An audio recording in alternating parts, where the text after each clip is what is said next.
Beleza, beleza, galerinha? Galerinha que tá aí se preparando para o TRT Piauí. Gente, nós vamos aqui ter nosso último encontro gravado, né? Esse último encontro será gravado aqui para vocês.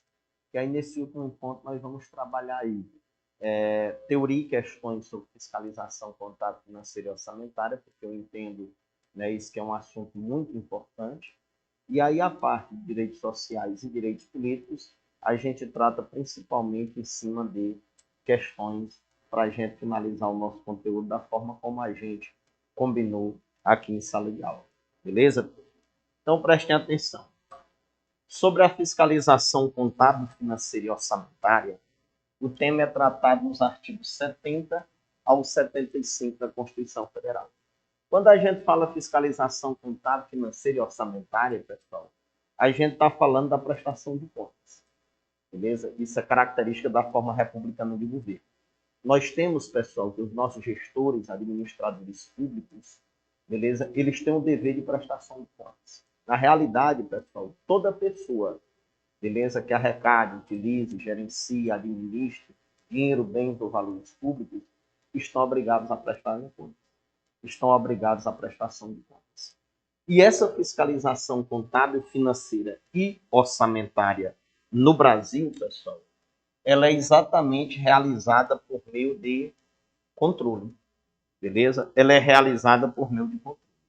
E aí nós temos as formas ou espécies de controle que nós vamos trabalhar isso daqui a pouquinho, que é o controle interno e o controle externo. Ou seja, existem órgãos que exercerão controle interno e órgãos que exercerão controle externo dessa fiscalização contábil, financeira e orçamentária. Sendo que, de acordo com o artigo 70 da Constituição Federal, esses órgãos de controle interno e esses órgãos de controle externo, eles são responsáveis por exercer 5 tipos de controle e são responsáveis por verificar 5 aspectos do controle. Os tipos de controle, pessoal, de acordo com o artigo 70, são esses aqui, contábil, orçamentário, financeiro, operacional e patrimonial. Que a gente aprende, com o bizu, COFOP, né? Contábil, orçamentário, financeiro, operacional e patrimonial. E os aspectos do controle, professor Cleiton? Prestem atenção, pessoal. Os aspectos do controle também são 5, de acordo com o artigo 70 da Constituição Federal. No caso, quais seriam os aspectos do controle? Os aspectos do controle seriam esses: legalidade, aplicação de subvenções, legitimidade, economicidade e renúncia de receitas.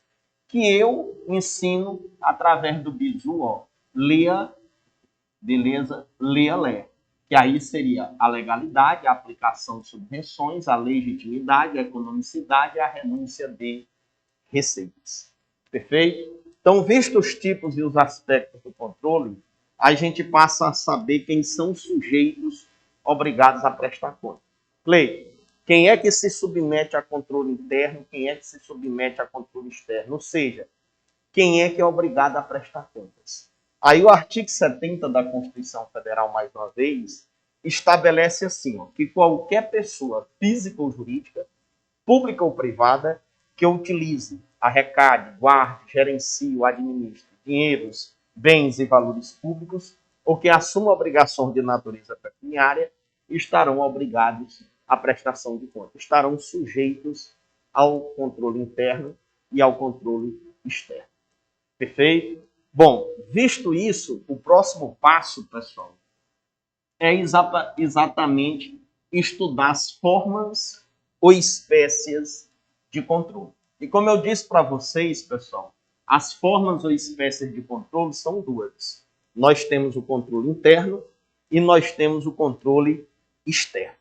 Beleza? Vamos começar pelo controle interno. Prestem atenção. O controle interno é exercido por cada poder através de um sistema integrado. Ou seja, pessoal, cada poder manterá exatamente um sistema integrado de controle interno. Então, o poder executivo, ele exerce o seu próprio controle interno, o poder legislativo exerce o seu próprio controle interno e o poder judiciário exerce o seu próprio controle interno através de um sistema integrado. Só que o controle interno, pessoal, ele não é o principal controle. A gente diz que o principal controle é o controle externo. E vocês podem observar isso, beleza? Na leitura do artigo 74, que trata das competências do controle interno. É interessante que vocês tentem memorizar esse artigo 74. Quais são as competências, quais são as atribuições dos órgãos de controle interno, né? E aí vocês vão ver que o artigo 74 ele tem 4 incisos. E o inciso 4, ele vem dizendo que compete ao controle interno apoiar o controle externo na sua missão institucional. Ou seja, o principal papel do controle interno é apoiar, auxiliar o controle externo para que o controle externo possa exercer sua missão institucional. Por isso que a gente afirma que o principal controle de fiscalização contábil, financeira e orçamentária é exatamente o controle externo e não o controle interno. Beleza? Outra questão que vem a ratificar isso, pessoal, é a chamada responsabilidade solidária dos órgãos de controle interno, previsto no artigo 74, parágrafo 1º da Constituição Federal, que diz o seguinte, pessoal, olha aqui o que é que ele diz, que os responsáveis pelo controle interno, ao tomarem conhecimento de qualquer irregularidade ou ilegalidade, dela darão ciência ao Tribunal de Contas, sob pena de responsabilidade solidária. Então, se o órgão de controle interno, pessoal, se o órgão de controle interno toma conhecimento de alguma ilegalidade ou de alguma irregularidade nas contas que ele está fiscalizando, ele tem o dever de comunicar ao Tribunal de Contas. Se o órgão de controle interno não fizer essa comunicação ao Tribunal de Contas, ele responderá solidariamente por essa irregularidade ou por essa ilegalidade. Responderá solidariamente junto com aquele que praticou a ilegalidade, junto com aquele que praticou a irregularidade, né, isso, nas contas. Perfeito? Então, isso é o que a gente precisa aprender sobre o controle interno. Perfeito? Bom, visto isso, a gente passa a trabalhar o controle externo. E aí nós temos que o controle externo, segundo a Constituição Federal, ele é exercido pelo Poder Legislativo, que estará auxiliado pelo Tribunal de Contas. Então, observem, pessoal, atentamente, que o titular do controle externo não é o Tribunal de Contas. O titular do controle externo, pessoal, é o Poder Legislativo. Quem exerce o controle externo é o Poder Legislativo. O Tribunal de Contas apenas auxilia. Beleza? O Tribunal de Contas apenas auxilia. Então, visto isso, pessoal, a gente passa a analisar o controle externo exercido em cada ente federado. Controle externo da União, controle externo dos estados, o controle externo do Distrito Federal e o controle externo dos municípios. Quando a gente fala controle externo da União, pessoal, é quando envolve dinheiro, bens ou valores públicos da União. Quando a gente fala em controle externo dos estados, é quando envolve dinheiro, bens ou valores públicos dos estados. Quando se fala em controle externo dos municípios, é quando envolve dinheiro, bens e valores dos municípios. Perfeito? Então, prestem atenção. Controle externo da União. Quem é que exerce o controle externo da União? Vamos lá. O controle externo da União é exercido pelo Congresso Nacional com auxílio do Tribunal de Contas da União. Beleza? Então, pessoal, prestem atenção. O Congresso Nacional exerce o controle externo, sendo que o Congresso Nacional será auxiliado pelo Tribunal de Contas da União. Só que prestem atenção. O que nossa banca, a Fundação Carlos Chagas, gosta de cobrar nessa parte são questões que envolvam a figura do Tribunal de Contas da União. Geralmente as questões envolvem aí o Tribunal de Contas da União. E aí, o que é que a gente precisa saber sobre o Tribunal de Contas da União? Primeiro, que o Tribunal de Contas da União é órgão que goza de independência e autonomia. Nesse contexto, o Tribunal de Contas da União equipara-se ao Ministério Público. Beleza? Ou seja, o Tribunal de Contas da União não é órgão do Poder Executivo, não é órgão do Poder Legislativo, não é órgão do Poder Judiciário. E o Tribunal de Contas da União tem autonomia funcional, administrativa e financeira. Então, lembrem desse detalhe. Segunda coisa que vocês precisam saber sobre o Tribunal de Contas da União é a composição. Aí o artigo 73 da Constituição Federal lembra que o Tribunal de Contas da União é integrado por 9 ministros. Tem sede no Distrito Federal. Cuidado com a pegadinha. Não é capital federal, é Distrito Federal. Quadro próprio e pessoal e jurisdição em todo o território nacional. Beleza? O bizu para você aprender o número de ministros que compõem o Tribunal de Contas da União é assim. Beleza? 10, que aí 10 significa 10, né? Em inglês. Olha a malandragem. 10, 10 em inglês. 100, que nesse caso não seria 100 com C, seria 100 com S. 100, aí ó, 10, 101, 9. Então o Tribunal de Contas da União, ele é composto por 9 ministros. Tem sede no Distrito Federal, quadro próprio e pessoal e jurisdição em todo o território nacional. Aí vem essa parte, pessoal, que cobra os requisitos para nomeação do ministro do Tribunal de Contas da União. Para ser nomeado ministro do Tribunal de Contas da União, quais são os requisitos exigidos pela Constituição Federal? Vocês precisam aprender isso. O artigo 73, parágrafo 1º, diz que os ministros do TCU serão nomeados dentro brasileiros, com mais de 35 anos e menos de 70 anos de idade, então a mesma idade mínima e a mesma idade máxima para ser nomeado ministro do STF e ministro dos Tribunais Superiores. Então, mais de 35 e menos de 70 anos de idade. O que mais? Vamos lá. O que mais? Aí vem, ó, idoneidade moral e reputação ilibada, notórios conhecimentos jurídicos, contábeis, econômicos e financeiros ou de administração pública. Então, não precisa que ele tenha notórios conhecimentos em todas essas áreas. Basta notórios conhecimentos em uma dessas áreas, jurídico, contábil, econômico e financeiro ou de administração pública. E mais de 10 anos de exercício de função ou de efetiva atividade profissional que exige o conhecimento mencionado, os conhecimentos mencionados no item anterior. Perfeito? Então, nós temos isso aí sobre os requisitos para a nomeação do ministro do TCU. Então, todos os 9 ministros do TCU deverão preencher esses requisitos exigidos pela Constituição Federal. Aí vem o processo de escolha. Como é que serão escolhidos 9 ministros do TCU? Aí o artigo 73, parágrafo 2º da Constituição Federal, diz que dos 9 ministros, 1/3 serão escolhidos pelo presidente da República com a aprovação do Senado Federal, sendo 2 alternadamente entre auditores e membros do Ministério Público junto ao tribunal, indicados em lista tríplice pelo próprio Tribunal de Contas, segundo os critérios de antiguidade e merecimento. Ou seja, pessoal, beleza? Vamos entender isso aqui. 1/3 pelo presidente da República. Gente, se são 9 ministros, nós temos que o presidente escolhe 1/3. Que aí 1/3 de 9 daria 3. Então, o presidente é responsável por escolher 3. Os 3 escolhidos pelo presidente submeterão à aprovação do Senado Federal.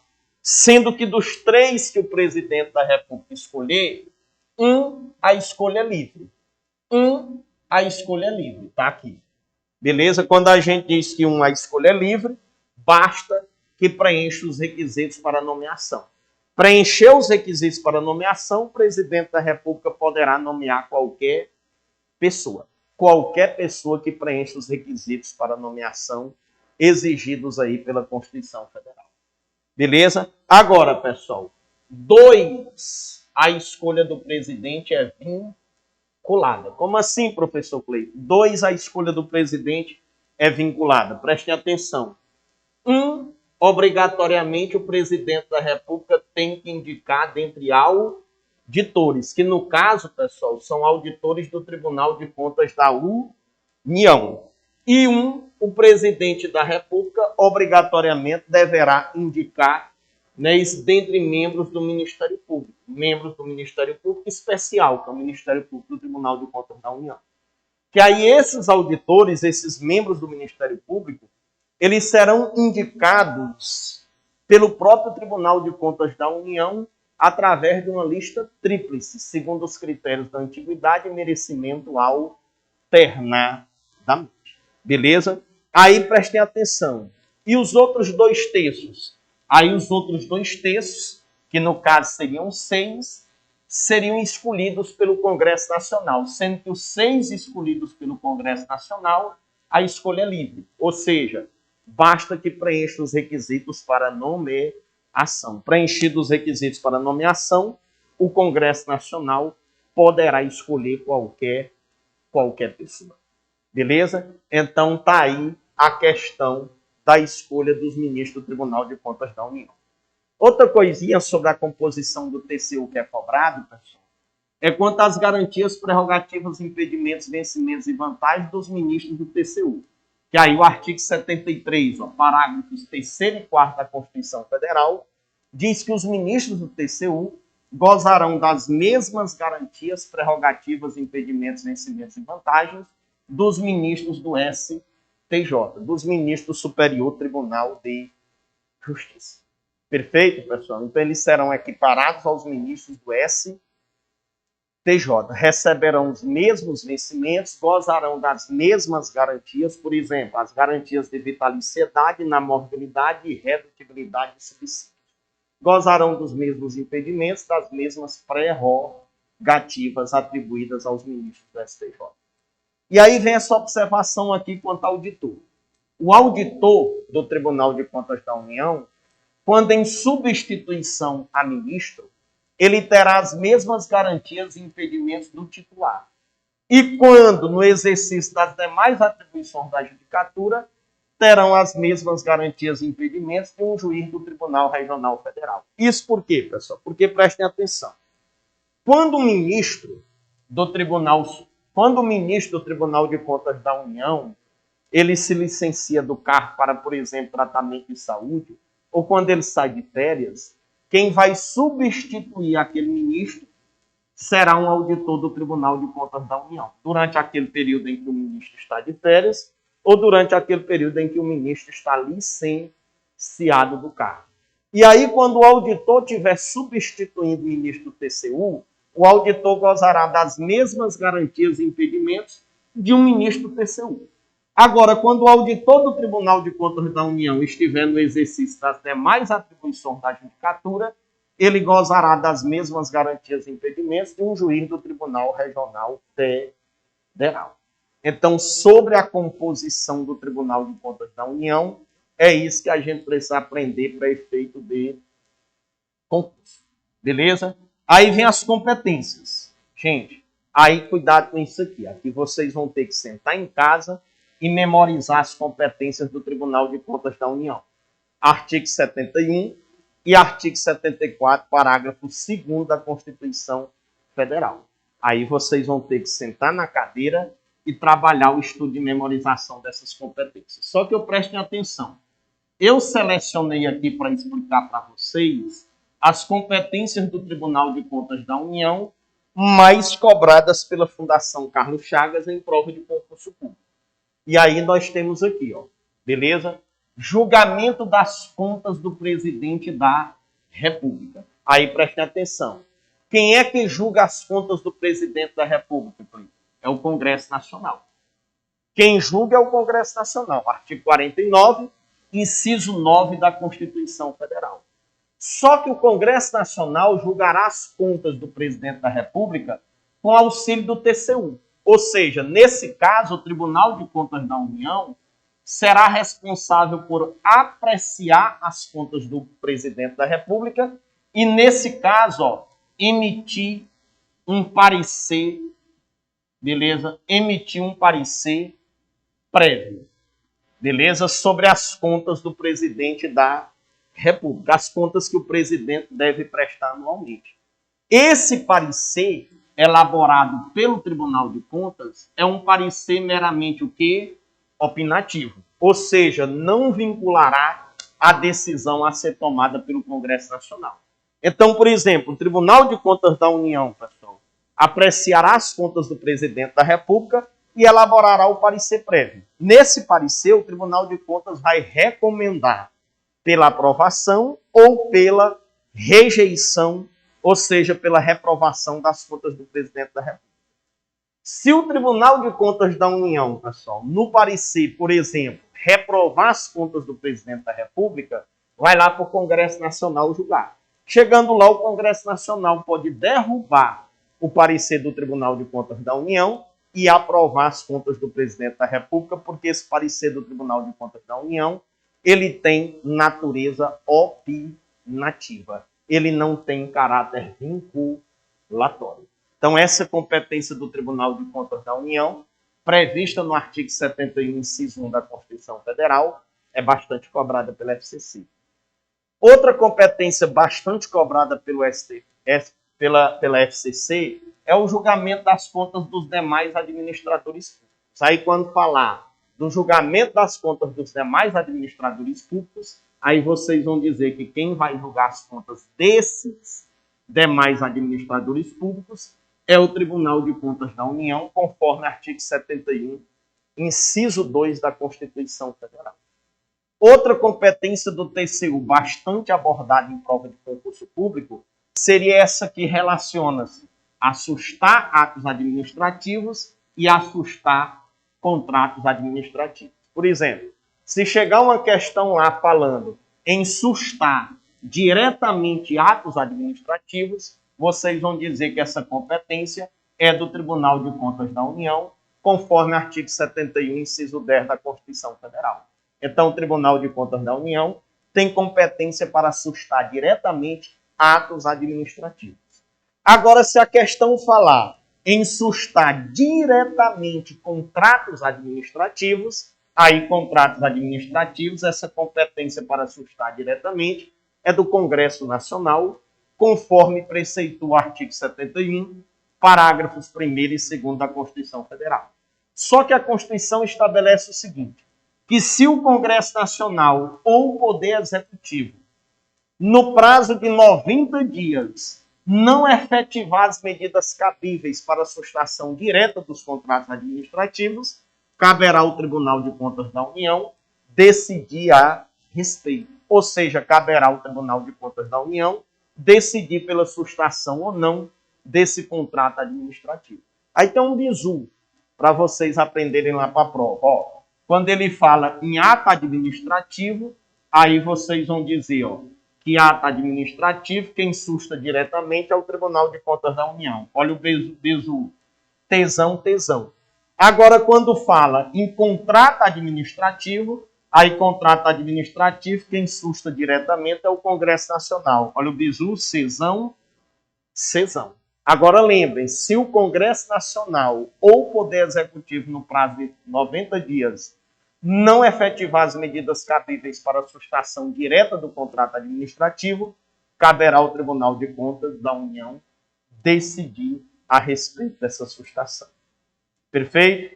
Outra questão, pessoal, que gosta de ser cobrada pela FCC nas questões, é a natureza das decisões do Tribunal de Contas que imputam débito ou multa. Artigo 71, parágrafo 3º da Constituição Federal. Isso, pessoal, porque lembrem-se que compete ao Tribunal de Contas da União julgar as contas dos demais administradores públicos. Então, quando o TCU julga as contas de um determinado administrador público e reprova, o Tribunal de Contas da União tem competência para aplicar sanções, penalidades. Dentre essas sanções previstas lá no artigo 71 da Constituição Federal, encontra-se exatamente o quê? A multa correspondente ao dano ao erário público. Multa correspondente ao dano ao erário público. E aí surge exatamente essa pergunta. Cleiton, as decisões do Tribunal de Contas da União que imputem débito ou multa terão natureza de quê? Aí, gente, o artigo 71, parágrafo 3º da Constituição Federal, diz que tem natureza de título executivo, natureza de título executivo. Só que prestem atenção, pessoal. Essa natureza de título executivo é natureza de título executivo que extrajudicial. Então, se a banca, se a Fundação Carlos Chagas colocar lá na prova que terá exatamente a eficácia de título executivo judicial, está errado. Ou a organizadora coloca só eficácia de título executivo, ou ela coloca título executivo extrajudicial. Significa dizer que o próprio Tribunal de Contas da União não pode executar, né, essas suas decisões que imputam débito ou multa. Nesse caso, a União precisa executar, né, essa decisão do Tribunal de Contas lá na Justiça. Beleza? Promover na Justiça uma ação de execução em face dessa decisão ter natureza apenas de título executivo extrajudicial. E aí vem a fiscalização do Tribunal de Contas da União, que aí o artigo 71, gente, parágrafo 4º da Constituição, diz que o Tribunal de Contas da União encaminhará ao Congresso Nacional trimestral e anualmente relatório de suas atividades. Ou seja, o TCU terá que prestar contas ao Congresso Nacional, beleza, de suas atividades. E o TCU terá que fazer isso trimestral e anualmente. Então, sobre o controle externo da União, é isso que a gente tem que estar atento, que a Fundação Carlos Chagas cobra na prova de vocês. Aí vem o controle externo dos Estados. Sobre o controle externo dos Estados, nós temos o seguinte, que o controle externo dos Estados é exercido pelas Assembleias Legislativas, auxiliadas pelos Tribunais de Contas o quê? Estaduais. E aí as questões, geralmente, da FCC vão envolver os Tribunais de Contas dos Estados. E aí, sobre os Tribunais de Contas estaduais, olha o que é que nossa Constituição Federal estabelece. Está aqui. Nossa Constituição Federal estabelece o seguinte, que as normas estabelecidas para o TCU aplicam-se no que couber e por simetria à organização, composição e fiscalização dos Tribunais de Contas estaduais.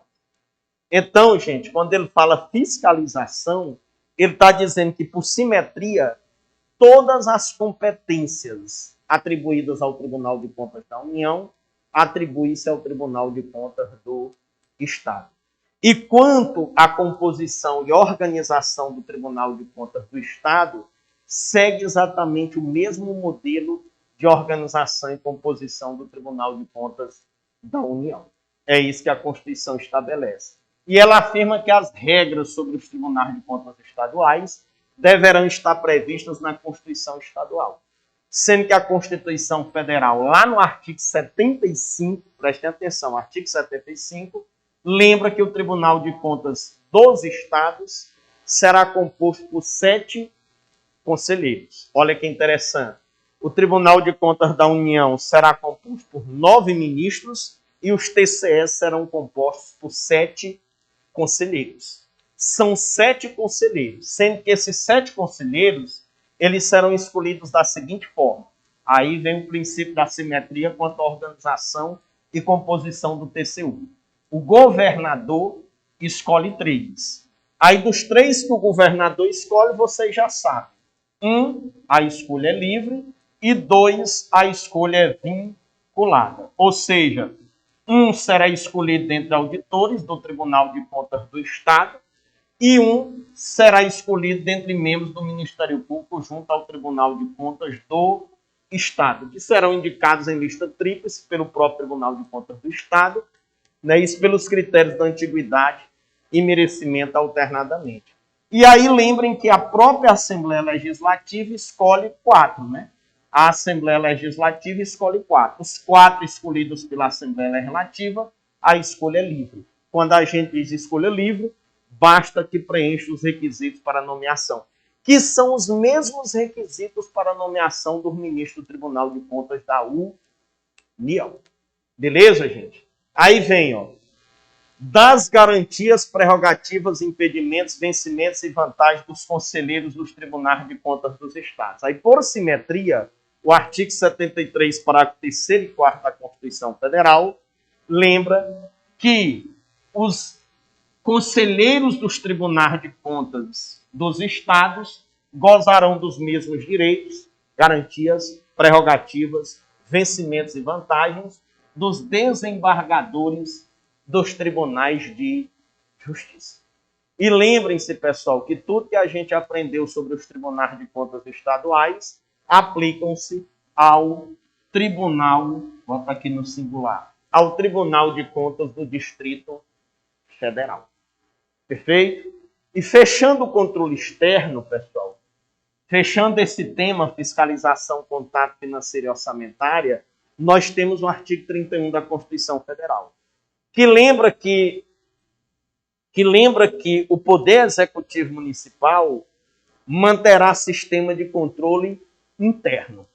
E que o controle externo dos municípios ele será exercido pelas câmaras municipais, que serão auxiliadas pelos tribunais de contas dos estados ou pelo Tribunal de Contas do município ou pelos conselhos ou tribunais de contas dos municípios, onde houver. Para a gente entender esse controle externo dos municípios, a primeira coisa que a gente precisa entender é que Tribunal de Contas Municipal é uma coisa. Tribunal de Contas dos municípios é outra coisa. Prestem atenção. Tribunal de Contas Municipal, está aqui, ó. Tribunal de Contas Municipal é exatamente órgão municipal. Órgão criado pelo próprio município. Os tribunais de contas dos municípios, pessoal, são órgãos estaduais, criados pelos estados. Só que prestem bem atenção que interessante. O artigo 31 da Constituição Federal estabelece que hoje é vedado a criação de tribunais, conselhos ou órgãos de contas municipais. Ou seja, pessoal, hoje os municípios eles não podem criar tribunais de contas municipais. Por isso que a Constituição utilizou aquela palavra onde houver. Exatamente por quê? Porque apenas 2 municípios, quando era permitido, criaram um Tribunal de Contas Municipal. O município do Rio de Janeiro e o município de São Paulo. Então, lá no município do Rio de Janeiro e lá no município de São Paulo, nesses 2 municípios que são os únicos que possuem Tribunal de Contas Municipal, o controle externo é exercido pela Câmara Municipal, auxiliada pelo Tribunal de Contas Municipal. Beleza? Auxiliada pelo Tribunal de Contas Municipal. Prestem bem atenção o seguinte. Os demais municípios da Federação Brasileira não podem criar Tribunal de Contas Municipal. Beleza? Então, fiquem atentos a esse detalhe. Agora, prestem atenção outro detalhe aqui.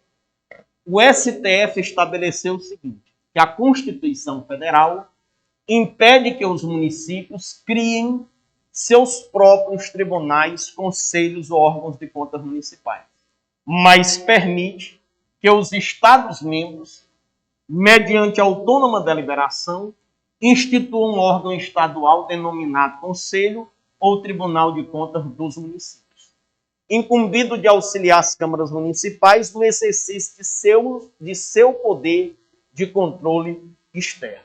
Então, prestem atenção, pessoal.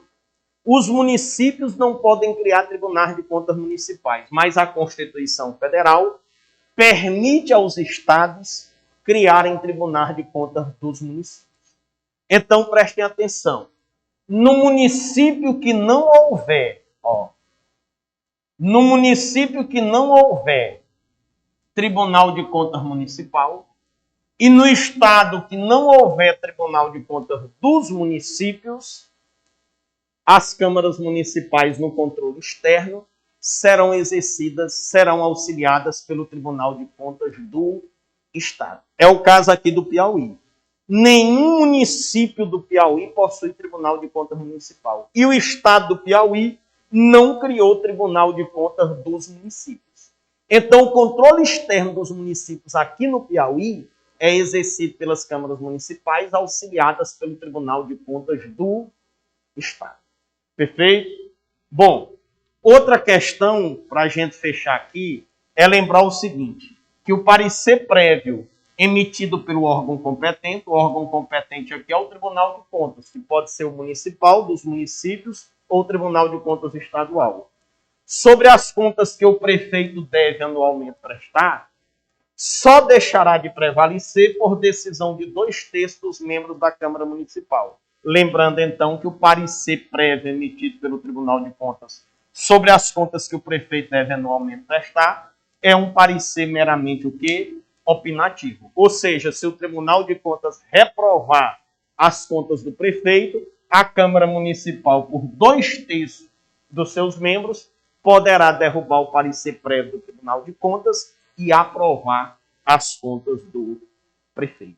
Beleza? E fechando essa parte, pessoal, nós temos essa última observação para a gente gabaritar, então, as questões. Tá aqui. Vejam só. As contas dos municípios ficarão durante 60 dias, anualmente, à disposição de qualquer contribuinte para apreciação, qual poderá questionar-lhes a legitimidade nos termos da lei. Ficará à disposição de qualquer contribuinte, não é de qualquer pessoa, não é de qualquer cidadão, é de contribuinte. Contribuinte, pessoal, é aquela pessoa que paga imposto municipal. Se você paga imposto municipal em seu nome, se o imposto é pago, emitido e pago em seu nome, você é contribuinte municipal. E aí você pode questionar as contas do município. Beleza? Então, por exemplo, eu pago IPTU em Teresina. O IPTU que eu pago em Teresina é em meu nome. Então, se o IPTU que eu pago em Teresina é em meu nome, eu pago imposto municipal aqui em Teresina. Então, eu sou contribuinte de Teresina. Então, eu posso questionar as contas do município de Teresina. Beleza? Então, é isso que a Constituição Federal vem dizendo. Então, cuidado. Se vier colocando qualquer pessoa, está errado. Qualquer cidadão, está errado. Qualquer contribuinte. Beleza? E aí, pessoal, nós vamos pegar bem aí, ó, o material da última aula que foi entregue para vocês, que é o material da lista 3, que vocês receberam, que vem trazendo aí algumas questões sobre o tema fiscalização contábil, financeira e orçamentária. Na realidade, tem 5 questões aí sobre esse tema.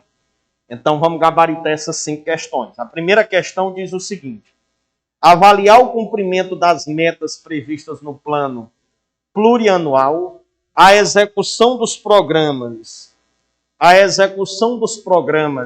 de governo e dos orçamentos da União.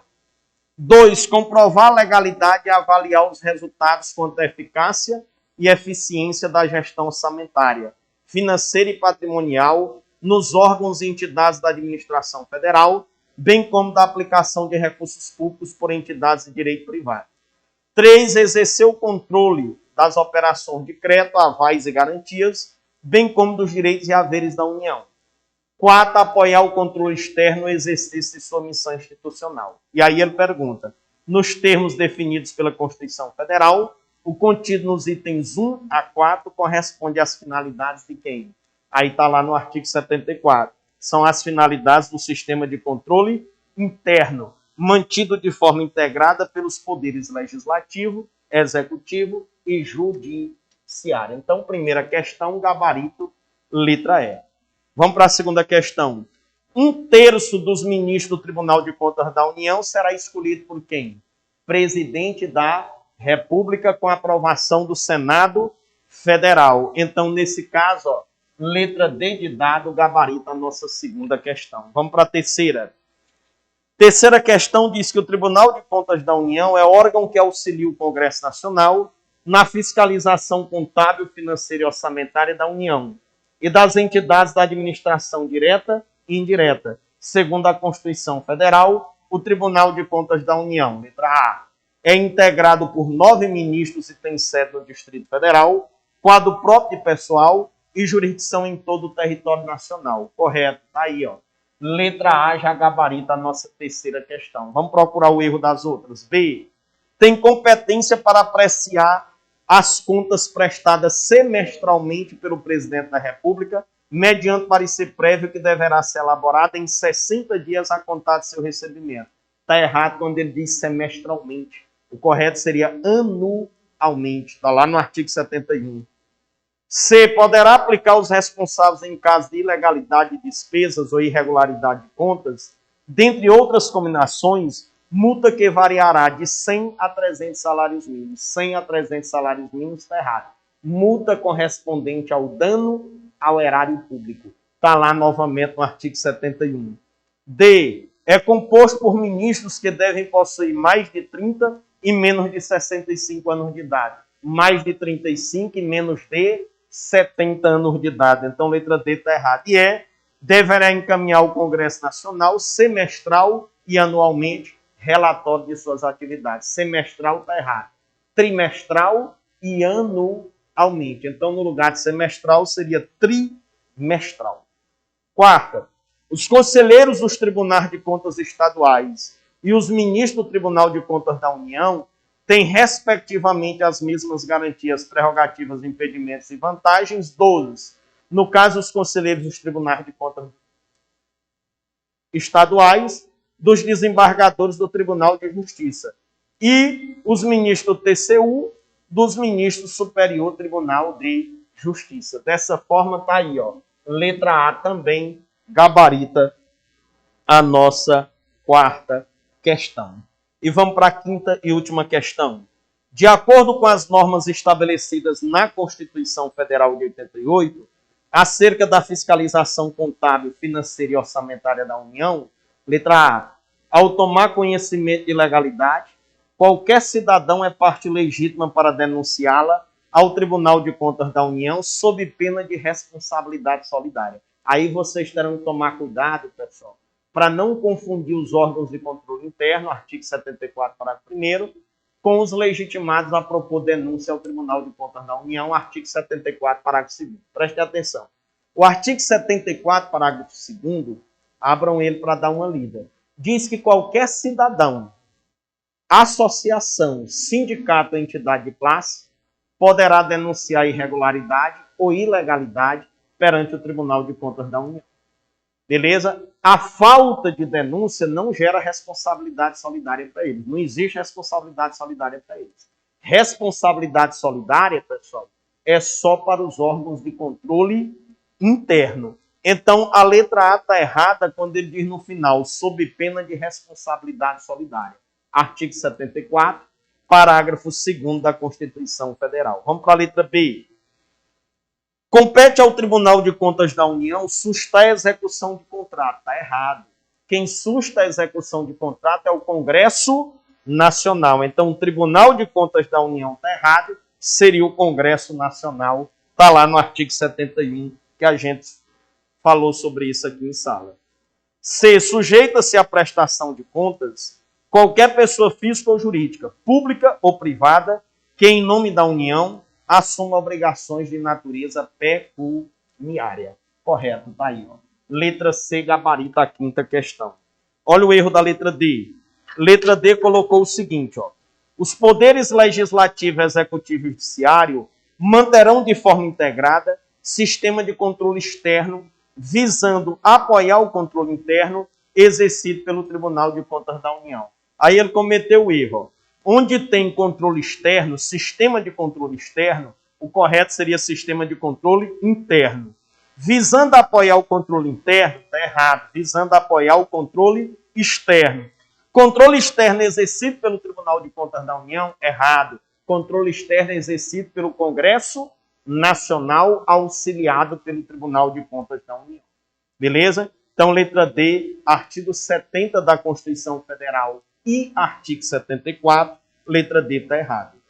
E letra E, compete ao Tribunal de Contas da União apreciar para fins de registro a legalidade das nomeações para cargos de provimento em comissão na administração direta e indireta. Aí vocês vão pegar o artigo 71, inciso 3 da Constituição Federal, que diz, pessoal, que os atos de contratação e de nomeação terão exatamente a sua legalidade apreciada pelo Tribunal de Contas da União. Com exceção, porque aí ele diz, ressalvadas as nomeações para cargo em comissão. Então, quando ele diz ressalvadas as nomeações para cargo em comissão, significa dizer que o Tribunal de Contas da União não examina a legalidade dos atos de nomeação para cargo em comissão. Seria uma exceção prevista lá no artigo 71, inciso 3 da nossa Constituição Federal. Beleza? Com isso, a gente fecha essa parte teórica e de questões sobre a fiscalização contábil, financeira e orçamentária, que é o último assunto que eu disse para vocês que merece essa atenção especial em cima de teoria e em cima de questões. Os outros dois assuntos que nós vamos trabalhar agora, nós vamos trabalhar basicamente em cima de questões, que são os direitos sociais, que aí os direitos sociais vocês trabalharam muito com o professor de Direito do Trabalho de vocês, que é o professor Sarmento, que vocês aí devem ter trabalhado toda essa parte dos direitos dos trabalhadores urbanos e rurais, artigo 7º, artigo 8º da Constituição Federal, e a outra parte é relacionada aos direitos políticos.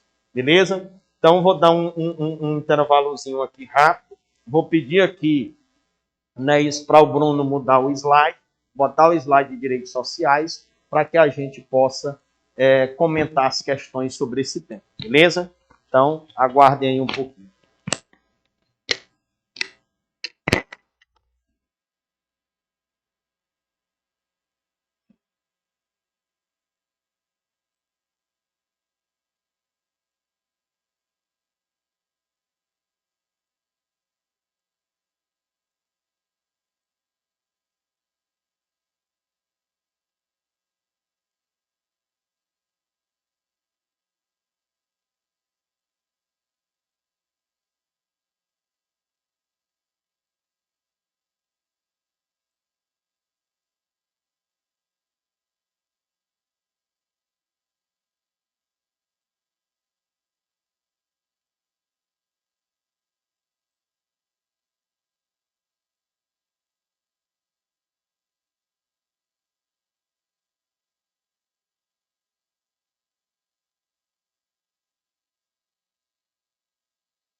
Pronto.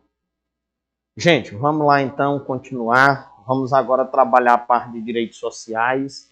Observem aí que na parte de direitos sociais eu selecionei 9 questões para vocês. Só que essa parte é aquela parte que eu disse para vocês que vocês já devem ter visto nas aulas de Direito do Trabalho com o professor Sarmento. Olha, os direitos sociais eles estão elencados nos artigos 6º ao 11 da Constituição Federal. Sobre o artigo 6º, o que é que pode ser cobrado na prova de vocês? Primeiro, que vocês memorizem o rol de direitos sociais elencados no artigo 6º. São 12 direitos sociais elencados no artigo 6º. Então, vai precisar que vocês memorizem esses 12 direitos sociais. Beleza? Bom, agora lembrar que o artigo 6º tem uma novidade, que foi recentemente introduzido pela Constituição Federal, que foi o parágrafo único. A novidade já sabe.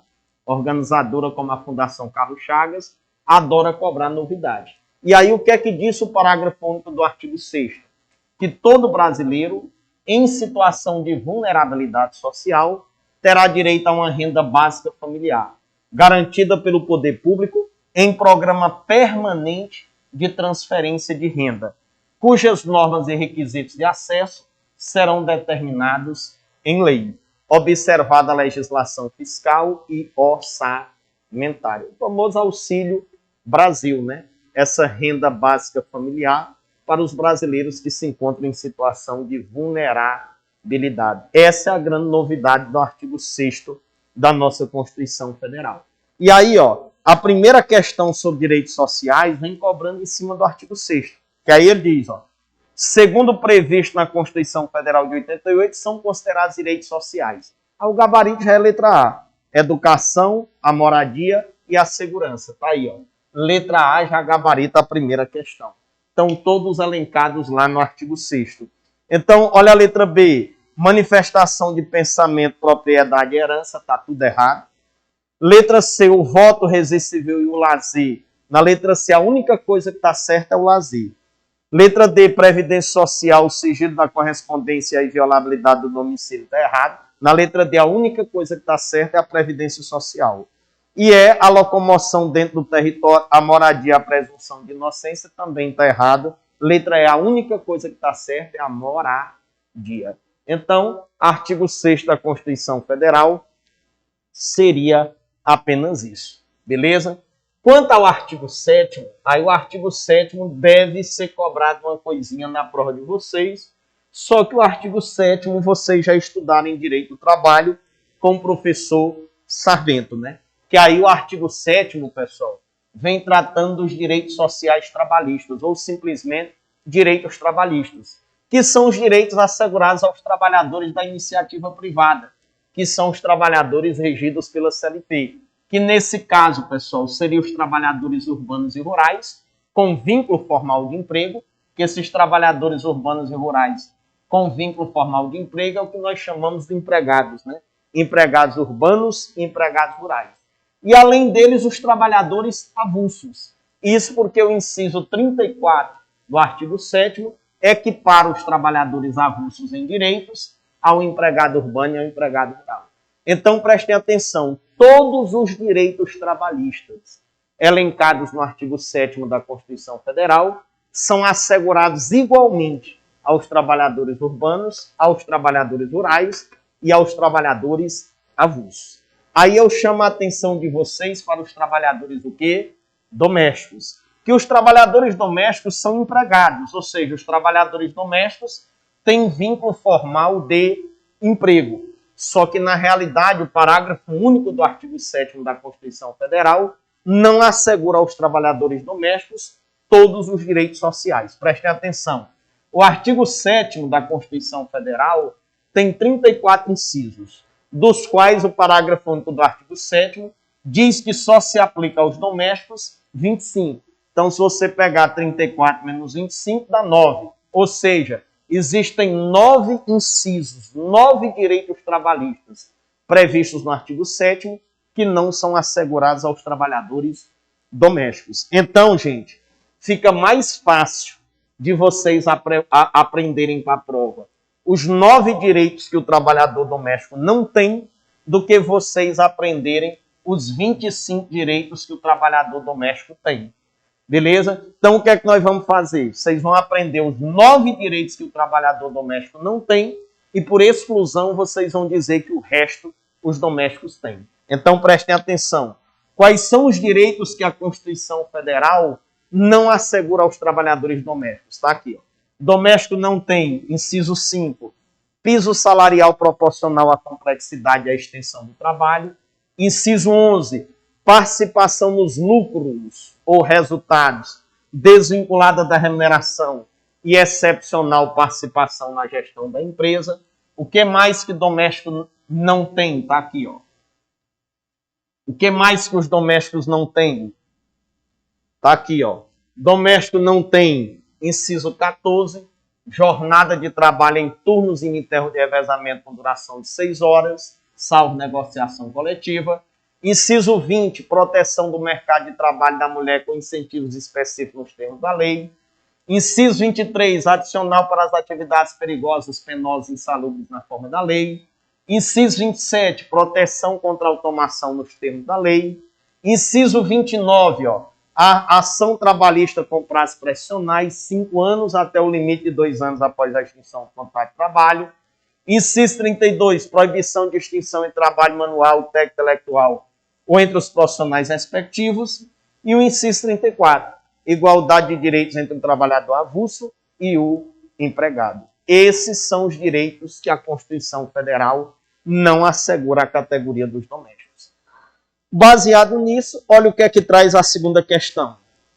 A redação vigente do parágrafo único do artigo 7º da Constituição Federal, tal como conferida pela Emenda Constitucional número 72 de 2013, são assegurados aos trabalhadores domésticos direitos a.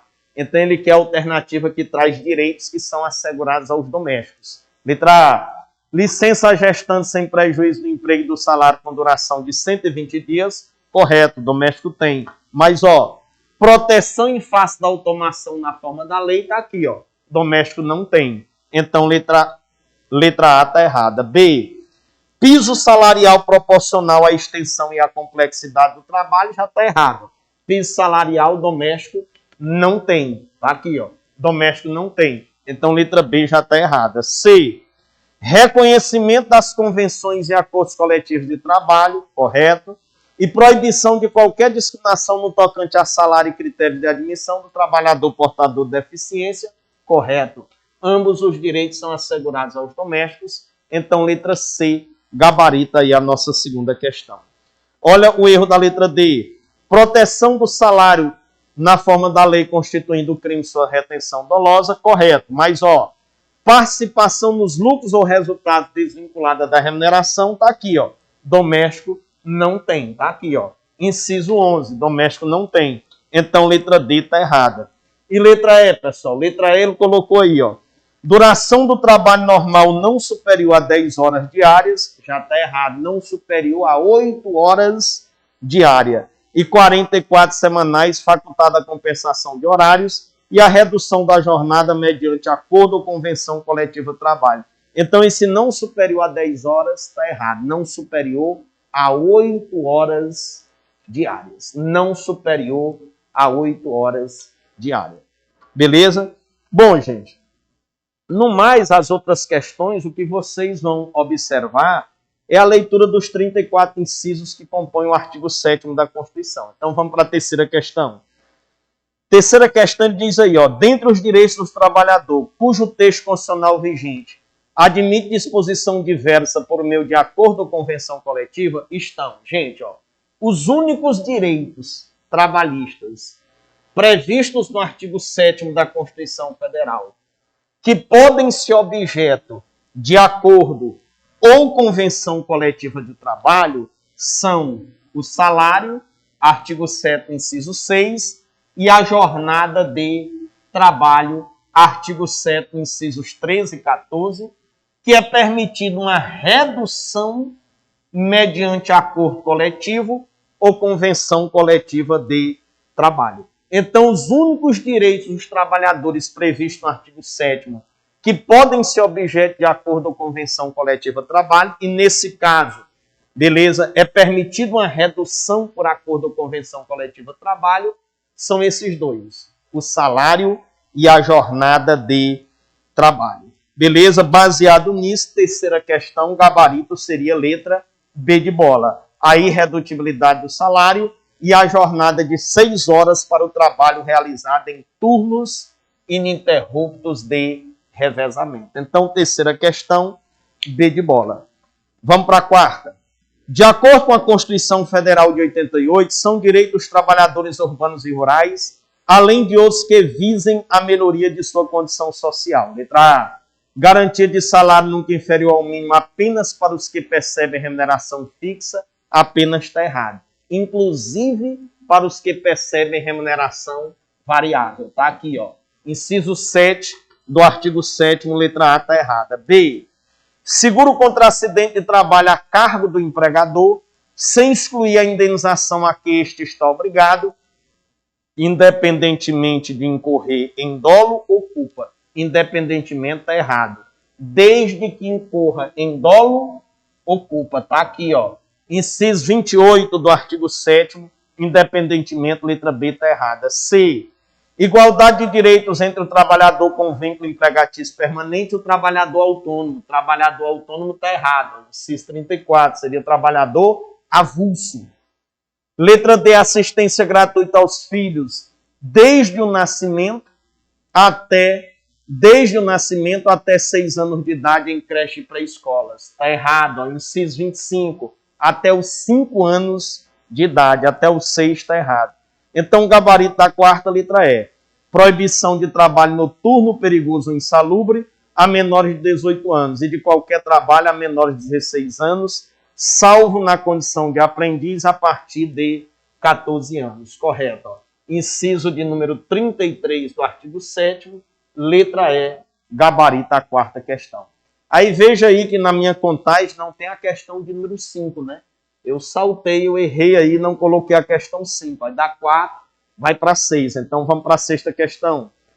A Constituição Federal do Brasil relaciona em seu artigo 7º um rol de direitos dos trabalhadores urbanos e rurais. Dentre eles, letra A, assistência gratuita aos filhos e dependentes desde o nascimento até 7 anos de idade em creche e pré-escola. Inciso 25, até os 5 anos. Então letra A está errada. B, seguro-desemprego em caso de desemprego involuntário. Correto. Ó. Inciso 2 do artigo 7º, letra B de bola, gabarita a sexta questão. C. Repouso semanal obrigatoriamente aos sábados ou domingos com remuneração dobrada. Obrigatoriamente está errado. Sábados ou domingos está errado e remuneração dobrada está errado. Inciso 15. Repouso semanal remunerado preferencialmente aos domingos. Vamos para a letra D. Garantia de salário nunca inferior ao mínimo, exceto para os que percebem remuneração variável. Exceto está errado. Inclusive, ó, inciso 7. E letra E, aposentadoria compulsória aos 70 anos de idade para homem e 65 para mulher, com proventos proporcionais ao tempo de contribuição. Letra E está errado, porque o artigo 7º não trata disso. O inciso 24 apenas assegura o direito à aposentadoria, mas não estabelece limites de idade. Então, letra E está errada. Vamos para a sétima questão, que diz assim: aos trabalhadores urbanos e rurais, a Constituição Federal de 88 assegura, letra A proibição de trabalho noturno a menores de 21 anos de idade. Está errado, gente. Ó. Inciso 33, proibição de trabalho noturno a menores de 18 anos de idade. B, licença a gestante sem prejuízo do emprego do salário com duração de 180 dias. Está errado. Inciso 18, com duração de 120 dias. C, jornada de 8 horas em regra para o trabalho realizado em turnos ininterruptos de revezamento. Está errado. Inciso 14, em regra, jornada de 6 horas em regra. 6 horas. 8 horas está errado. D, proibição de distinção entre trabalho manual, técnico ou intelectual ou entre os profissionais respectivos. Correto. Ó. Inciso 32 do artigo 7º, letra D, gabarita a sétima questão. E letra E está errada porque ele diz ação quanto aos créditos resultantes das relações de trabalho com prazo pressional de 3 anos até o limite de 2 anos após a extinção do contrato de trabalho. 3 anos está errado. Seria 5 anos até o limite de 2 anos. 5 até o limite de 2. Então, inciso 29, beleza, letra E, encontra-se errada. Então, sobre o artigo 7º da Constituição Federal, seria isso, pessoal. E na sequência vem o artigo 8º. Aqui, Sobre o artigo 8º, o que é que a organizadora geralmente cobra em prova de concurso público, pessoal? Os 8 incisos que compõem o artigo 8º. Que aí o artigo 8º, pessoal, ele vem tratando dos sindicatos ou associações profissionais, que é um direito social assegurado aos trabalhadores e também assegurado aos empregadores. Que aí o caput do artigo 8º, pessoal, estabelece que é livre a associação profissional ou sindical. Então ele traz aí para a gente o princípio da liberdade sindical. Só que esse princípio da liberdade sindical é um princípio que relativo. Relativo por quê? Porque o próprio artigo 8º ele estabelece que a livre associação profissional sindical deverá observar o seguinte. Aí vem os 8 incisos. E aí cada um desses 8 incisos estabelece um princípio que relativiza, condiciona o princípio da liberdade sindical. Então, o que eu vou pedir para vocês fazerem a revisão em casa, em cima disso, é que vocês aprendam o nome de cada um desses princípios, depois façam leitura do inciso. Artigo 8º, inciso 1, princípio da não intervenção estatal. Aí dê uma lida no inciso 1 do artigo 8º. Aí vem, inciso 2, beleza? Inciso 2, princípio da unicidade sindical. Tá aqui, beleza? Unicidade sindical. Aí lê o que é que diz o princípio da unicidade sindical. Artigo 8º, inciso 3, substituição processual. Aí dá uma lida para ver o que é que diz o inciso 3 sobre a substituição. Aí vem, beleza? Inciso 4, princípio da autonomia financeira. Tá aqui, Aí dá uma lida. Inciso 5 do artigo 8º, princípio da filiação e desfiliação facultativa. Aí dá uma lida para saber o que é que diz. Aí vem na sequência, princípio da autonomia negocial, artigo 8º, inciso 6. Aí dá uma lida. Democratização sindical, artigo 8º, inciso 7. Aí dá uma lida. E fechando, artigo 8º, inciso 8, a estabilidade sindical. Aí dá uma lida. Aí tem um parágrafo único do artigo 8º, que é o parágrafo único, diz que o disposto no artigo 8º da Constituição Federal aplica-se também, isso aos sindicatos dos trabalhadores rurais e à colônia de pescadores. Aí, baseado nisso, a gente gabarita as 2 últimas questões, a 8ª e a 9ª questão, que vem trabalhando o direito à livre associação sindical, ou profissional no Brasil. E aí, a 8ª diz assim, à luz do que disciplina a Constituição Federal sobre os direitos sociais, letra A, é vedada a dispensa do empregado sindicalizado a partir do registro da candidatura à cargo de direção ou representação sindical. E se eleita ainda que suplente, até 2 anos, está errado, até 1 ano após o final do mandato, salvo se cometer falta grave nos termos da lei. Até 1 ano é estabilidade sindical. Então, letra A está errada. Vamos para B. Ao sindicato, cabe a defesa dos direitos e interesses coletivos ou individuais da categoria, inclusive em questões judiciais ou administrativas. Correto? Substituição processual. Letra B de bola, gabarita aí a nossa 8ª questão. C. É facultativa a participação do sindicato nas negociações coletivas de trabalho. Está errado. É obrigatória a autonomia negocial. D. A lei deverá exigir autorização do Estado para a fundação do sindicato, exigindo-se ainda o registro no órgão competente, cabendo ao poder público a interferência e a intervenção na organização sindical para o cumprimento de sua finalidade. Está errado. Princípio da não intervenção estatal. A lei não poderá, a lei deverá, está errado, a lei não poderá, o correto. E o outro erro, cabendo ao poder público, sendo vedado ao poder público, sendo vedado, cabendo, está errado. E letra E, o aposentado filiado não tem direito a votar e ser votado nas organizações sindicais. Não tem, está errado. Tem direito, Democratização sindical, tem direito a votar e ser votado. E a 9ª questão traz o seguinte. são feitas a seguir 3 afirmações sobre a liberdade de associação sindical na Constituição de 88. E tem um: o aposentado filiado tem direito a votar, porém não a ser votado nas organizações sindicais. Está errado, né? O princípio da democratização sindical: tem direito a votar e ser votado. Então, um está errado. 2, são vedadas ao poder público a interferência e a intervenção na organização sindical. Correto. Não intervenção estatal, inciso 1. E 3, cabe ao sindicato a defesa dos direitos e interesses coletivos ou individuais da categoria, inclusive em questões judiciais ou administrativas. Correto. Princípio da substituição processual. Então, nesse caso, estão corretos o que se afirma nos itens 2 e 3, 2 e 3, letra E, gabarita aí a nossa 9ª questão. Fechou, gente? Pois bem, aí nós vamos passar na sequência a analisar aí a parte relacionada aos direitos políticos. Então, direitos sociais seria isso. Então, vamos aí para a parte relacionada aos direitos políticos. Beleza? Tá aqui. Quanto aos direitos políticos, a gente selecionou, pessoal, para vocês 8 questões relacionadas ao tema.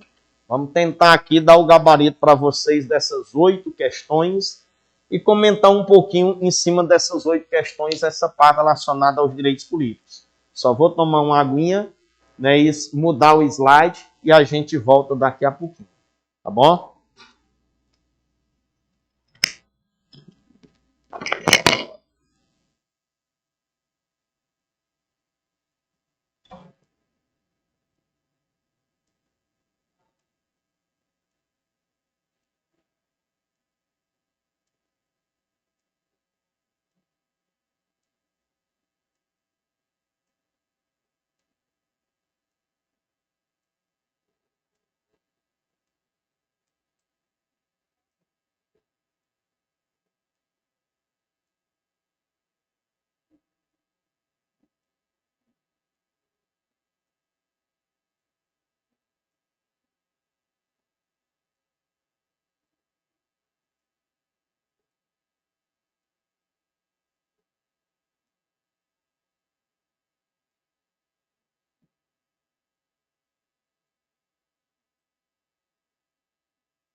Gente, aí vem a parte dos direitos políticos, né? Beleza? Vem essa parte dos direitos políticos que estão aí nos artigos 14 ao 16 da Constituição Federal, que aí é um tema que eu acho menos provável ser cobrado na prova de vocês, mas pode ser que caia alguma coisa relacionada a direitos políticos. É menos provável, mas não é impossível. Então prestem atenção. Sobre direitos políticos, beleza? Eu selecionei para vocês 8 questões, beleza? Eu selecionei para vocês 8 questões e o tema é tratado nos artigos 14 ao 16 da Constituição. E quando se fala em direitos políticos, pessoal, a gente fala em cidadania. E olha, pessoal, nem todo brasileiro é cidadão. Cidadania pressupõe o gozo de direitos políticos. Ou seja, pessoal, a cidadania é nossa capacidade eleitoral. É tanto que a gente só adquire cidadania através do alistamento eleitoral. Só que no Brasil a cidadania se divide em 2 espécies. Nós temos a cidadania ativa, que é caracterizada pela capacidade de voto, ou seja, o eleitor é o cidadão ativo, o eleitor é o cidadão ativo, e nós temos a cidadania passiva, que é caracterizada pela capacidade de voto para ser votado. Que aí, pessoal, o candidato é o cidadão passivo. Que aí, gente, prestem atenção, a cidadania ativa ela é adquirida através do alistamento eleitoral. E aí eu quero que vocês abram o artigo 14, parágrafo 1º e 2º da Constituição Federal, para só recapitular a quem o alistamento eleitoral e o voto são obrigatórios, a quem são facultativos e a quem são vedados. Lembrar que o alistamento eleitoral e o voto são obrigatórios para os maiores de 18 anos, facultativos para os maiores de 16 e menores de 18 anos, para os analfabetos e para os maiores de 70 anos. E são vedados aqueles que a Constituição Federal mais tarde chama de inalistáveis. Aí lembrar, quem são os inalistáveis? Os estrangeiros e os conscritos durante o período do serviço militar obrigatório. Esses não podem se alistar como eleitores e não poderão votar. A outra espécie de cidadania que nós temos, aí para a gente já gabaritar as duas primeiras questões, ó, é a cidadania passiva. Beleza? É a cidadania passiva. Que aí prestem atenção, a cidadania passiva é caracterizada pela capacidade para ser votado. No caso, o candidato é o cidadão passivo.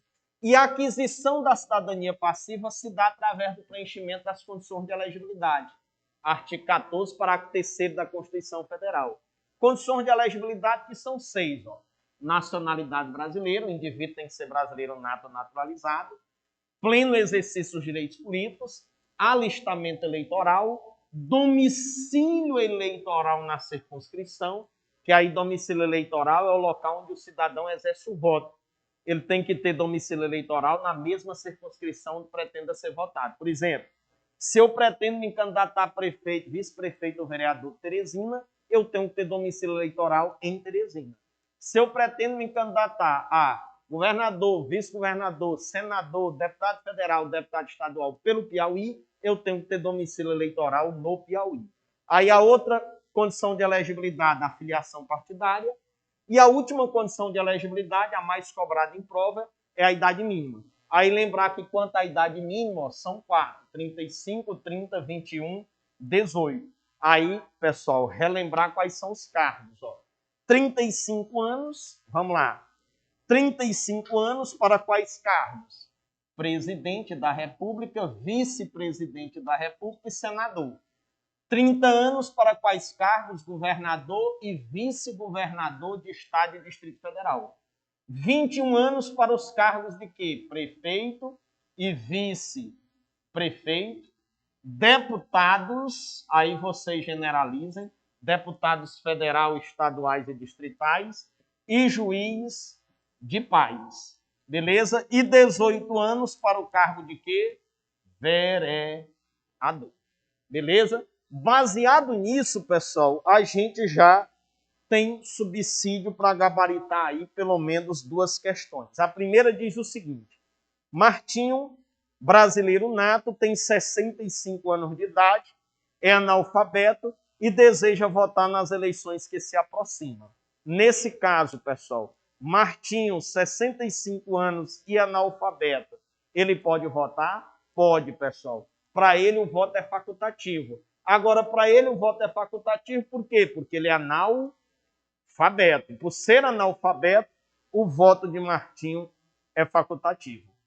Aí ele diz, pois seu filho César tem 20 anos e também é analfabeto e pretende se candidatar ao cargo de vereador. Vamos lá, pessoal. O filho de Martinho, César, pretende se candidatar a vereador. Beleza? Só que ele é analfabeto. Aí nós vamos tratar, né, isso lá do tema relacionado às inelegibilidades. E aí prestem atenção, pessoal. Quanto às inelegibilidades, lembrem que as inelegibilidades impedem, tá aqui, ó, impedem o exercício da cidadania passiva, ou seja, impedem a capacidade para ser votado. E as inelegibilidades se dividem em duas espécies, absoluta e relativa. A absoluta é uma condição inerente à pessoa, beleza? Ou seja, pessoal, a inelegibilidade absoluta proíbe a elegibilidade a todos os cargos políticos, ou seja, o absolutamente inelegível é aquele que não pode se candidatar a nenhum cargo político eletivo. E aí lembrar, ó, de acordo com o artigo 14, parágrafo 4º da Constituição Federal, são considerados absolutamente inelegíveis os analfabetos e os inalistados. Então, observem que César é analfabeto. Pelo fato de ele ser analfabeto, ele é considerado absolutamente inelegível, portanto, ele não pode se candidatar ao cargo de vereador. Então, a questão perguntou, nessa situação, de acordo com a Constituição Federal de 88, com base apenas nas informações fornecidas, para Martinho, o voto é o quê? Proibido, obrigatório ou facultativo?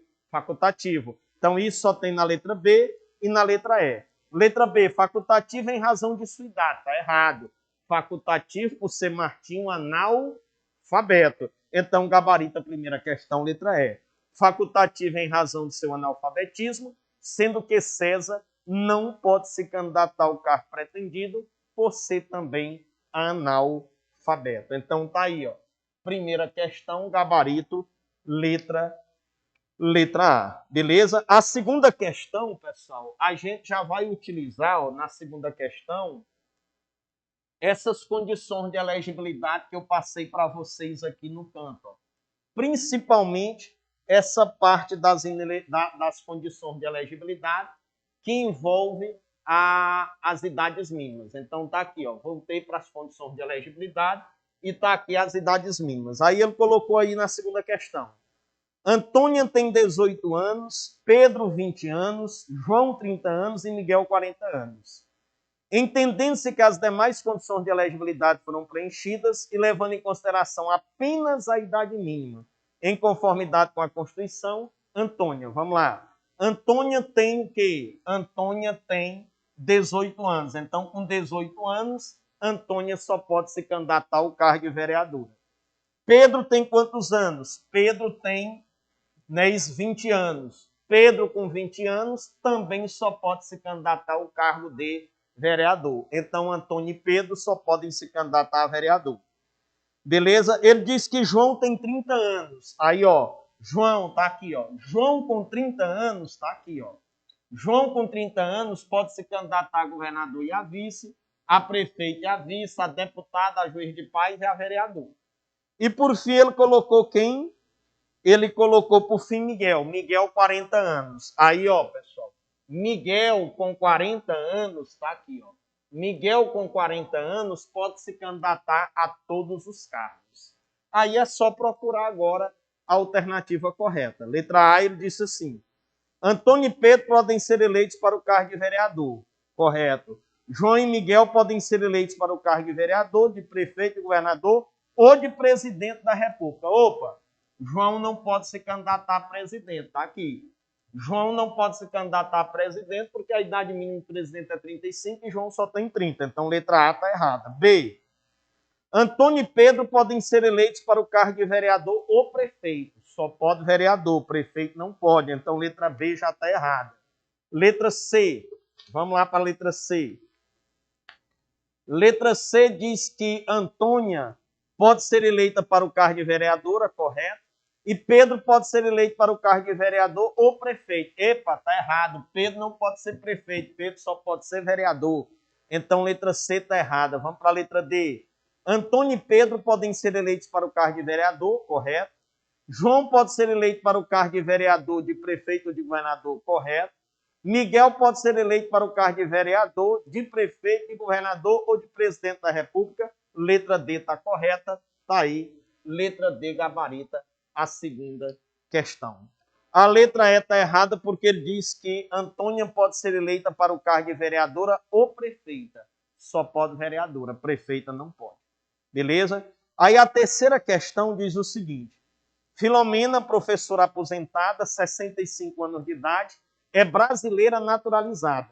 e possui domicílio eleitoral no Distrito Federal, considerando apenas as informações fornecidas, de acordo com a Constituição Federal, Filomena. Prestem atenção, gente. Filomena tem 65 anos de idade, é professora, então ela é alfabetizada, e ela é brasileira naturalizada. Se ela é brasileira naturalizada, ela não pode se candidatar a presidente e a vice-presidente. O resto ela pode se candidatar. Beleza? Então vamos lá. Letra A. Ela não poderá ser candidata a presidente ou vice-presidente da República, sendo para ela o voto obrigatório. Correto? O voto para ela é obrigatório por quê? Porque só é facultativo para os maiores de 70 anos. Então, nesse caso, letra A gabarita a nossa terceira questão. Prestem atenção, Filomena não pode se candidatar a presidente e vice, porque lembram que a gente estudou na aula passada, os cargos de presidente e vice-presidente são cargos privativos de brasileiro nato, e Filomena é brasileira naturalizada. Então, na condição de brasileira naturalizada, ela não pode se candidatar a presidente nem a vice-presidente da República. Mas o voto para ela é obrigatório. Por quê? Porque ela é alfabetizada, é brasileira, alfabetizada, e só tem 65 anos de idade. O voto só é facultativo, beleza, para os maiores de 70 anos. Portanto, letra A já gabaritou a terceira questão. As outras estão erradas. Olha a B. Poderá ser candidata a presidente ou vice? Está errada, não pode. Letra C. Poderá ser candidata a governadora do estado de São Paulo? Não pode. Por que que não pode? Porque ela tem domicílio eleitoral no Distrito Federal. Então, ela pode se candidatar a governadora e a vice-governadora no Distrito Federal por conta do domicílio eleitoral dela. E no estado de São Paulo não pode. D. Não poderá ser candidata a governadora do Distrito Federal. Está errado. Pode ser candidata. E letra E. Não poderá ser candidata a presidente ou vice-presidente da República, sendo para ela facultativo o voto. Facultativo o voto está errado. Para ela o voto é obrigatório. Vamos para a questão de número 4. Tibúrcio, pela primeira vez, elegeu-se nas últimas eleições governador de determinado estado. E tendo em vista o sucesso obtido com seus eleitores, deseja, nas próximas eleições gerais, candidatar-se à reeleição. Já Elza estreou na política, elegendo-se atual prefeito de determinado município, mas deseja, nas próximas eleições gerais, candidatar-se à presidência da República. Considerando apenas os dados fornecidos no caso hipotético apresentado, Tibúrcio. Vamos lá, pessoal. Tibúrcio elegeu-se pela primeira vez nas eleições governador de estado.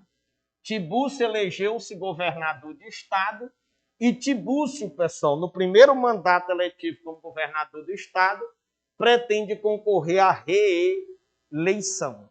Beleza? Vamos lá para as inelegibilidades relativas.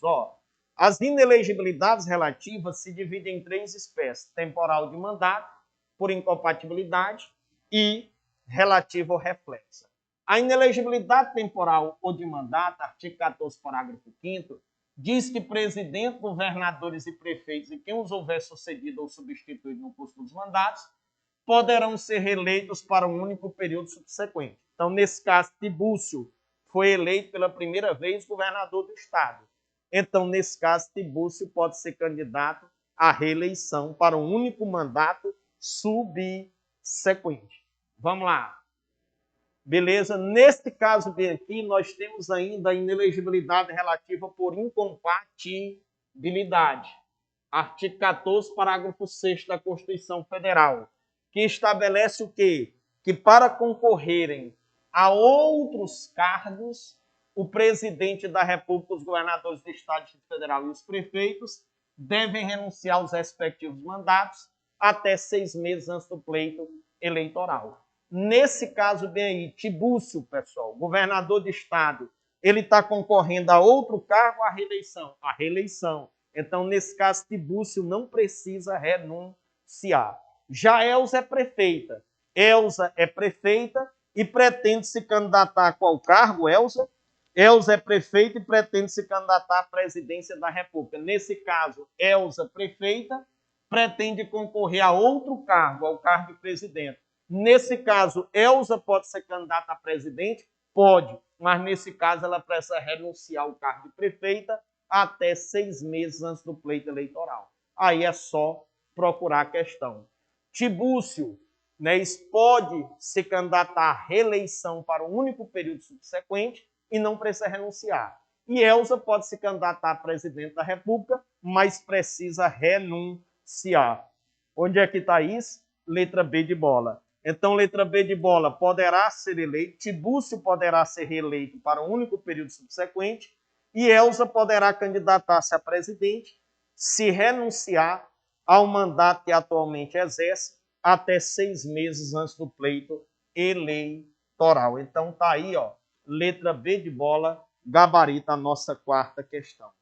Aí vem a quinta questão, que a quinta questão, pessoal, e a sexta questão, a quinta e a sexta na sequência, vem tratando da inelegibilidade relativa a reflexo parental, que diz que são inelegíveis, ó, no território de jurisdição do titular, o cônjuge ou os parentes consanguíneos ou afins até o 2º grau por adoção, do presidente da República, de governador de estado do território, do Distrito Federal de prefeito, ou de quem os haja substituído dentro dos 6 meses anteriores ao pleito, salvo se já titular de mandato eletivo e candidato à reeleição. Aí lembrar que essa inelegibilidade se aplica a quem? Ao cônjuge, ao companheiro, que é o convivente de união estável, e aos parentes consanguíneos ou afins até o 2º grau civil.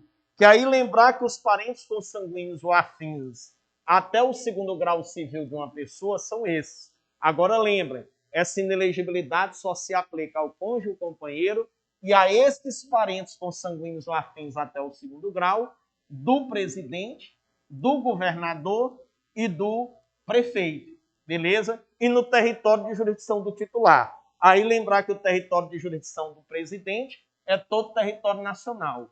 O do governador é o estado, o Distrito Federal ou o território federal para qual for eleito ou nomeado. E o prefeito é só o quê? O município. Aí lembrar que a Constituição Federal, em outras palavras, diz o seguinte, ó, que o cônjuge, o companheiro e os parentes até o 2º grau do presidente, do governador e do prefeito, dentro do território de jurisdição, são inelegíveis, exceto se candidata à reeleição.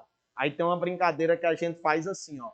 Dentro, se for a primeira vez, não pode. Dentro, só pode se for reeleição. Agora, fora do território de jurisdição, são sempre elegíveis. Então, fica assim a brincadeira. Dentro, se for a primeira vez, não pode. Dentro, só pode se for reeleição. E fora, Cleiton? Fora sempre pode. Beleza? Aí, quem é que pode, quem é que não pode aí? O cônjuge, o companheiro e os parentes até o 2º grau. De quem? Do presidente, dos governadores e dos prefeitos. Não podem dentro, se for a primeira vez. Dentro só pode se for reeleição. Fora sempre pode. Então, baseado nisso, olha o que é que disse a quinta questão.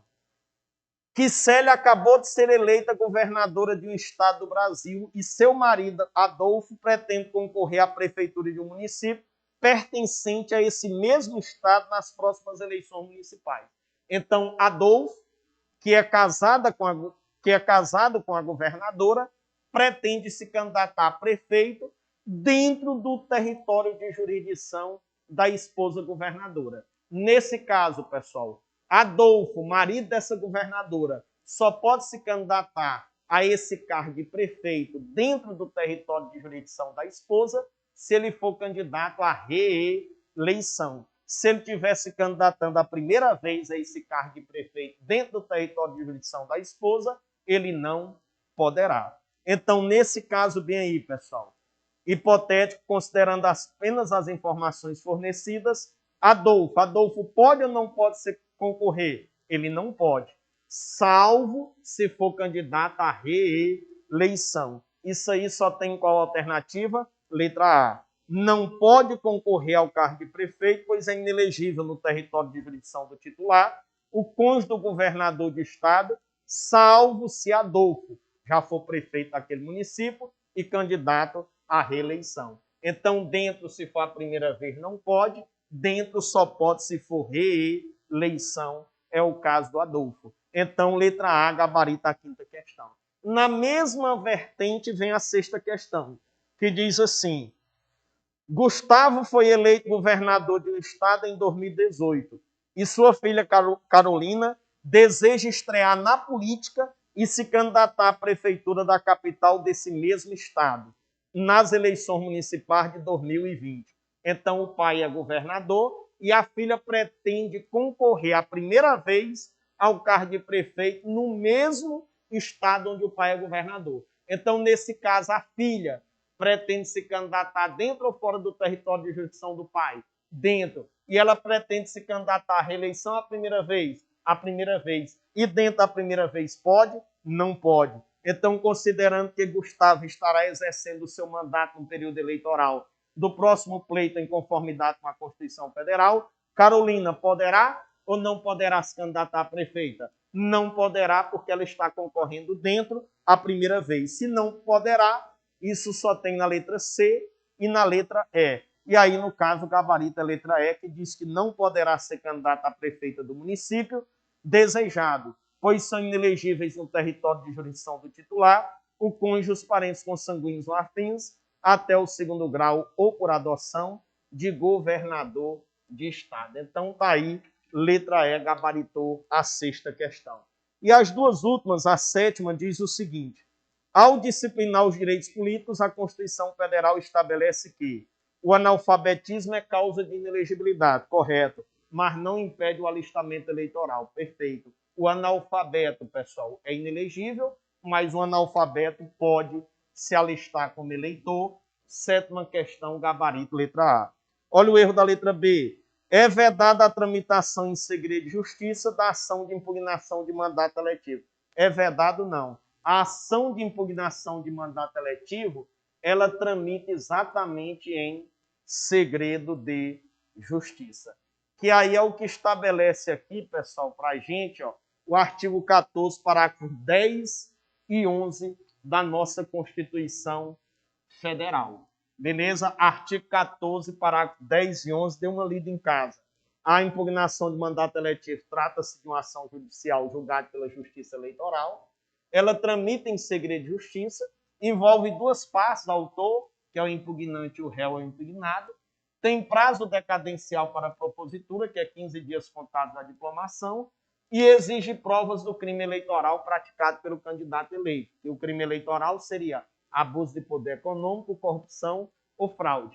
E em caso de litigância de má-fé ou se agir de forma temerária, o autor responderá na forma da lei. Então, esse vedado, a letra B está errada. C.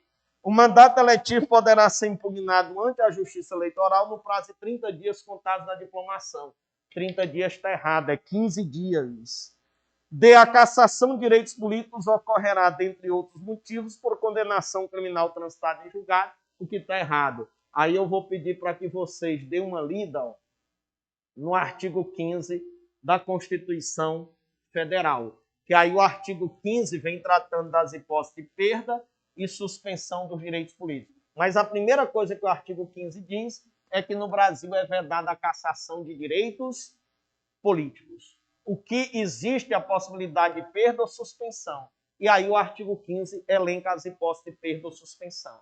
São hipóteses de perda ou suspensão: a perda da nacionalidade brasileira, a recusa de cumprir a obrigação a todos os impostos de prestação alternativa nos termos do artigo 5º, inciso 8, a incapacidade civil absoluta, a condenação criminal transitada em julgado enquanto durarem seus efeitos e a condenação por improbidade administrativa nos termos do artigo 37, parágrafo 4º da Constituição Federal. Dessa forma, letra D, a cassação de direitos políticos ocorrerá? Está errado. A cassação é vedada. Nesse caso aí, é hipótese de perda ou suspensão dos direitos políticos. E letra E diz que somente por meio de emenda constitucional podem ser estabelecidas outras hipóteses de inelegibilidade, além das expressamente já previstas no texto constitucional. Somente por emenda constitucional está errado. Somente por meio de lei complementar. Está lá no artigo 14, parágrafo 9. Artigo 14, parágrafo 9. Somente por meio de lei complementar. Somente por meio de emenda constitucional está errado. E a oitava e última questão traz assim: Acerca do que dispõe a Constituição Federal sobre os direitos políticos, letra A. A lei que alterar o processo eleitoral entrará em vigor na data de sua publicação, não se aplicando à eleição que ocorra até 2 anos da data de sua vigência. Até 2 anos está errado. Até 1 ano. Princípio da anterioridade da lei que altera o processo eleitoral, artigo 16. Até 1 ano. Então, até 2 anos, letra A está errada. B. Não podem alistar-se como eleitores os estrangeiros, correto. Os brasileiros naturalizados, errado. E durante o período de serviço militar obrigatório, os conscritos, correto. Então, letra B está errado, brasileiros naturalizados. Seu mandato eletivo poderá ser impugnado ante a Justiça Eleitoral no prazo de 15 dias contados da diplomação, instruída a ação com provas do abuso de poder econômico, corrupção ou fraude, correto. Artigo 14, parágrafo 10 e 11, letra C, gabarita a nossa 8ª e última questão. Deu presidente da República, os governadores de Estado, Distrito Federal, os prefeitos e quem os houver sucedido ou substituído no curso dos mandatos, poderão ser reeleitos para períodos subsequentes indefinidamente. Está errado. Só poderão ser reeleitos para o único período subsequente, que é a inelegibilidade temporal, artigo 14, parágrafo 5º. Então, períodos subsequentes indefinidamente, letra D está errada. E o alistamento eleitoral e o voto são obrigatórios para os maiores de 18 anos e facultativo para os analfabetos e para os maiores de 65 anos. Maiores de 65 anos está errado. Maiores de 70 anos. Beleza? Então, com isso, a gente fecha bem aí nosso conteúdo programático, pessoal.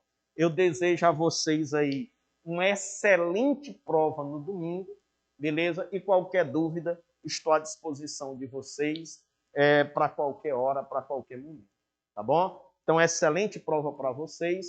Nos vemos aí na revisão de sábado para quem for participar, tá bom? Pois então, show de bola e fui.